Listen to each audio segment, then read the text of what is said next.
Welcome to the Deep Dive, where we transform your research, articles, and complex histories into knowledge that, well, really sticks. Today, we are immersing ourselves in one of the most, electrically charged and just consequential periods in American history. Yeah. We're talking about the Harlem Renaissance. And our mission today isn't just to list off the great names and the great works. You can find that anywhere. Hmm. Our mission is to trace the profound cause and effect relationship at the heart of this cultural explosion, which ran, roughly from 1918 to the mid-1930s. That's right.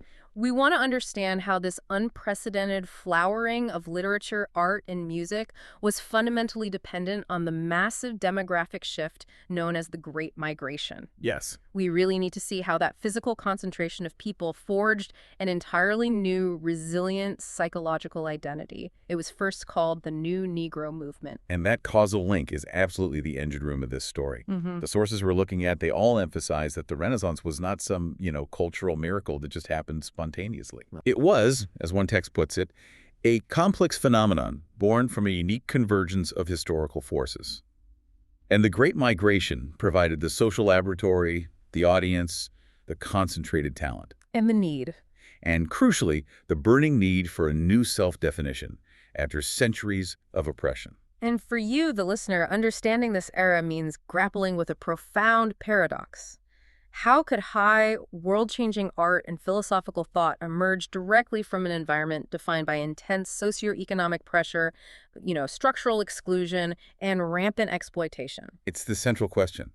We're tracking a movement that achieved spiritual freedom while constantly fighting for material equality. So to understand the culture, we have to start with the people. You have to. You have to start with the sheer scale of the movement that delivered the people to Harlem. We're talking about the Great Migration. Right. During the first wave alone, so that's between 1916 and 1930, over 1.6 million African Americans left the rural South for the urban North. That number is just staggering. It's a population larger than many modern European capitals. It is. And it really underscores the desperation driving the move. I mean, they were propelled by this irresistible combination of push and pull factor. It's a classic model. Exactly.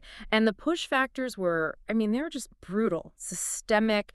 You have the inescapable violence and oppression of Jim Crow, the ever-present threat of lynchings. The hopelessness of exploitative sharecropping. Right, and even environmental catastrophe, like the devastation of cotton crops by the boll weevil. Yeah. They were fleeing an existence that had become, literally intolerable. And at the exact same time, the North provided these powerful, immediate pull factors. Opportunity. A huge opportunity.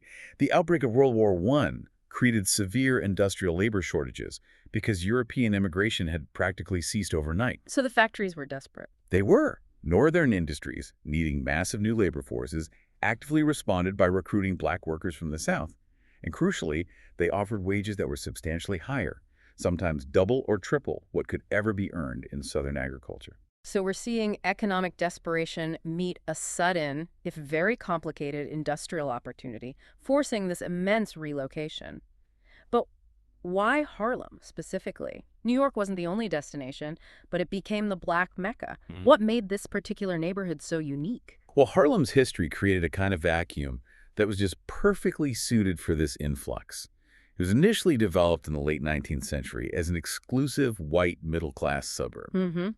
But it suffered from massive overdevelopment and speculation. So when the market collapsed in the early 1900s, there was a surplus of high-quality housing. And someone saw an opening. The pivotal figure who capitalized on this was a black real estate entrepreneur named Philip A. Payton Jr. He founded the Afro-American Realty Company in 1903, which is just such a brilliant move. He recognized that the only way to break the discriminatory real estate system was to systematically outmaneuver it. From the inside. Precisely. Payton systematically fought housing discrimination by leasing properties to black tenants and actively encouraging settlement, especially when white landlords tried to force people out. And the effect was radical. It was explosive. Harlem's black population went from about 50,000 in 1910 to over 200,000 by 1930. Wow. This concentration was the magic ingredient. This was the critical mass, a huge, dense, urban community packed with displaced, ambitious, and talented people.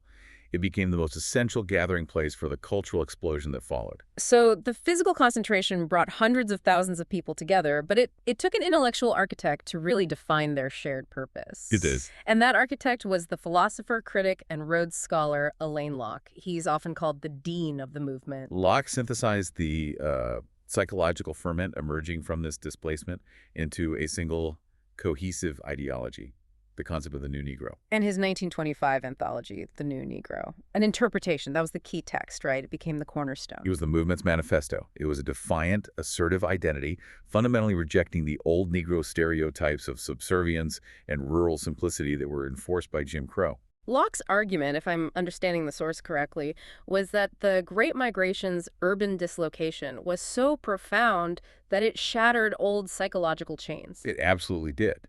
This shift was profound because it was an act of internal liberation. Locke argued that by defining their own artistic and cultural identity, Black people could move beyond being seen merely as a problem in American society. A subject for white pity or sociology. Exactly. Okay. And instead achieve self-definition through cultural production.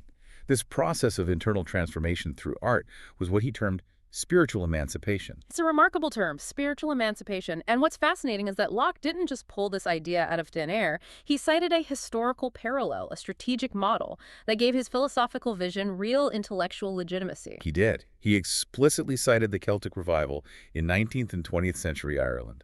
He used this as a blueprint. That's fascinating. He pointed out that the Irish, a marginalized people living under colonial rule, achieved national renewal through cultural recovery, a spiritual self-awakening, by reviving their own distinct language, myths, and art. So if the Irish could use Gaelic literature and folklore to assert their national identity against the British Empire, the New Negro could use blues, jazz, and African motifs to assert their dignity against white American supremacy. Precisely.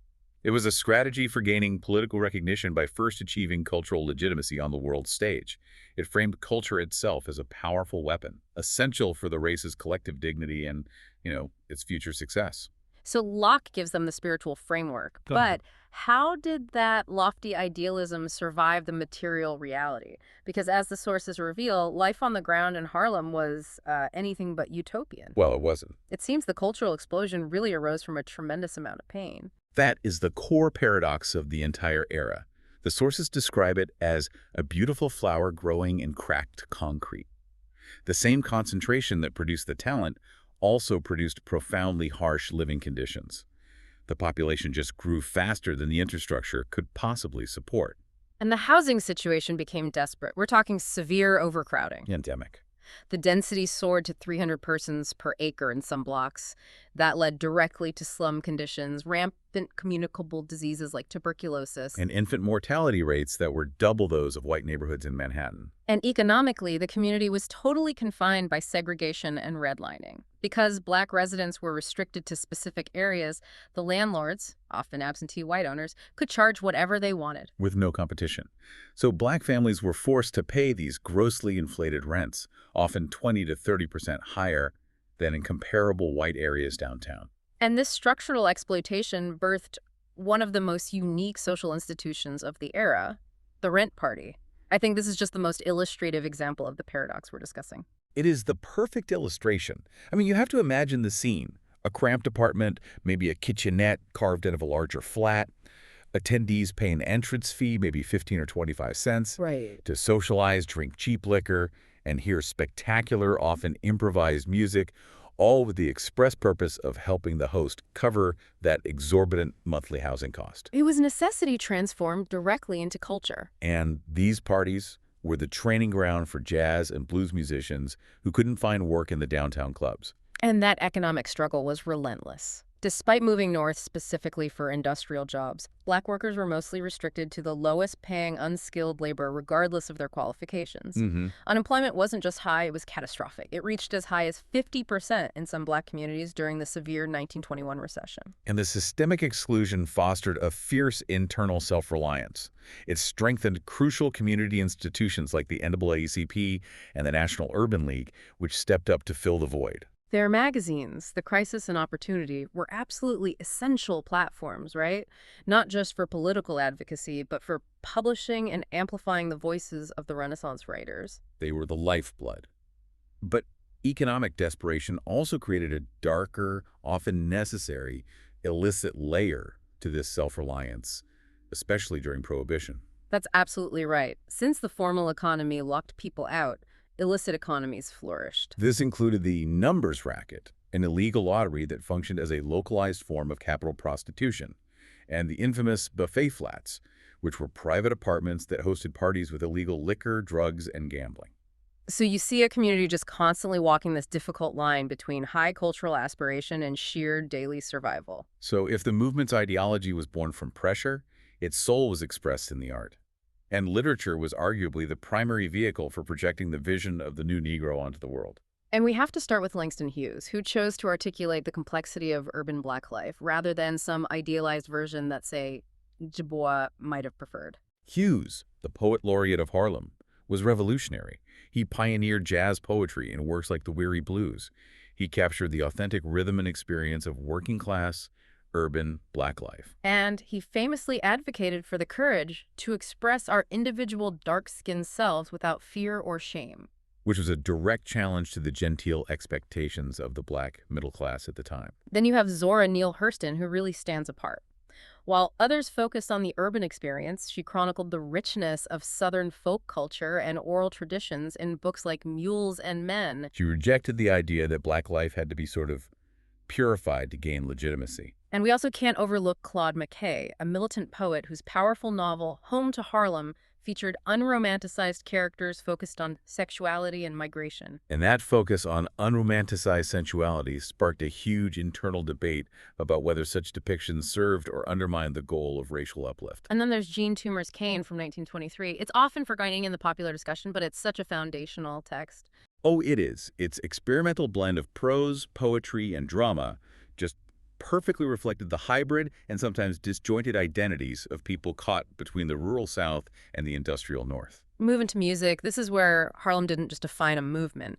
It defined the entire American cultural epoch. Yeah. It was the sound of the Jazz Age. It was. It was the fusion of the deep emotional core of Southern traditions, the blues and spirituals, with this urban polyrhythmic modernity. And figures like Duke Ellington and Louis Armstrong became national icons, but their success really highlights the era's deep contradictions. The famed Cotton Club perfectly encapsulates this irony. Ellington's orchestra held its famed residency there, and his sophisticated music was amplified across the nation via weekly radio broadcasts. Which was essential for projecting Black cultural brilliance nationwide. Absolutely. However, the venue itself, where the talent performed nightly, was strictly whites only. It just underscores the deep segregation that persisted even in these moments of cultural adoration. And in stark contrast to that, you had the integrated Savoy Ballroom, which was a true community hub. A huge block-long space that became the crucible for social dance innovation, where the Charleston and the precursors to the Lindy Hop evolved and thrived. And beyond the famous ballrooms, we have to acknowledge the incredibly vibrant subculture thriving in those smaller, smoky bars and speakeasies. Yes, this subculture was essential for the freedom of expression we associate with the era. You had blues singers like Ma Rainey, known to cross-dress, and whose lyrics explicitly reflected her sexual proclivities for women. And Gladys Bentley, Who performed drag reviews in a tuxedo at the Plam House. They used the music scene to express themselves with incredible honesty and courage. It's so powerful that Henry Louis Gates Jr. observed that the Harlem Renaissance was surely as gay as it was Black.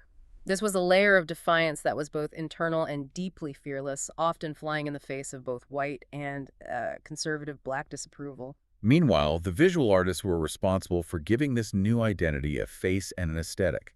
They deliberately blended African heritage with modernist techniques to assert racial pride and dignity. Aaron Douglas, he's often called the father of African American art, and he developed the signature style of the movement. Those layered silhouettes, geometric patterns, and African motifs. You see them most famously in his illustrations for Locke's anthology. And you have sculptors like Augusta Savage. Her work focused on dignified, unromanticized portrayals of everyday Black people, like her famous bust Gammon. And her later work, the monumental Lift Every Voice and Sing, created for the 1939 World's Fair, became a lasting symbol of cultural aspiration. And finally, the ultimate visual chronicler was James Van Der Zee. He became the official photographer of the Harlem Renaissance. His elegant, highly styled studio portraits are just incredible. They captured Harlemites in their finest attire and promoted this powerful, self-created visual narrative of sophistication and achievement. And it was a direct counter to decades of racist caricature. Despite the incredible cultural output, though, the movement was constantly fraught with internal tensions, especially over the purpose and control of the art itself. This really boils down to the central conflict between propaganda and artistic freedom. Right. W.B. Du Bois argued vehemently that all art created by Black artists must serve as propaganda for racial uplift. He insisted that art depict the community's highest ideals to prove their fitness for full citizenship and destroy white stereotypes. He was a fierce critic of any art, like McKay's novels, that emphasized unromanticized sensuality. But Hughes and Locke championed artistic autonomy. They did. They insisted that art was the essential vehicle for inner dignity and self-expression. They argued that Black artists should express themselves freely, focusing on truth and beauty as they saw it, regardless of whether it satisfied some political duty or gained the approval of any specific class, white or Black. And that tension really defined the intellectual life of the period. It did. But unfortunately, that rich intellectual debate became irrelevant almost overnight when the economic foundations completely dissolved. The Great Depression. The movement waned abruptly with the onset of the Great Depression, following the 1929 stock market crash. The collapse exposed the utter structural fragility of the Renaissance, which had relied so heavily on white patronage and a precarious internal economy. And the white patronage just dried up almost instantly. Venues closed. And the unemployment crisis in Harlem was catastrophic. It surged to over 50% by 1933.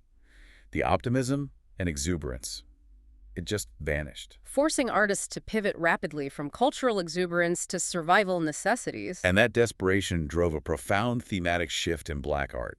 The initial optimism yielded to grim reality, spurring a major transition to social realism and protest art. So the new focus prioritized these unflinching depictions of poverty, class conflict, and racial oppression. Exactly, exemplified by the emerging work of figures like Richard Wright, which effectively ended the Renaissance era as it had been known. And yet, despite its sudden decline, the legacy is just indelible. First, it permanently redefined Black identity in America.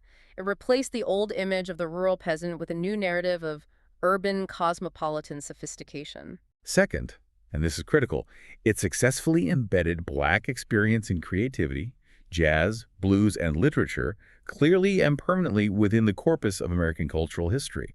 These art forms became integral to the national culture we recognize today. And most fundamentally, the spiritual self-determination, the fierce new racial consciousness, and the strengthened institutions like the NAACP and Urban League that were forged in that pressure cooker. They laid the essential ideological and institutional groundwork for the civil rights struggles of the 1950s and 1960s. So we started this deep dive by linking the demographic pressure cooker of the Great Migration directly to the intellectual assertion of the new Negro, and then to the vibrant yet profoundly constrained cultural output that followed. And this leaves us with the final provocative thought for you to consider. The Harlem Renaissance was defined by art being born of structural segregation and sheer economic necessity. So what does it mean for people to achieve that profound internal spiritual emancipation through culture, even as the political and economic systems of the nation continue to deny them material equality for decades to come? It really challenges us to ask where true freedom first takes root.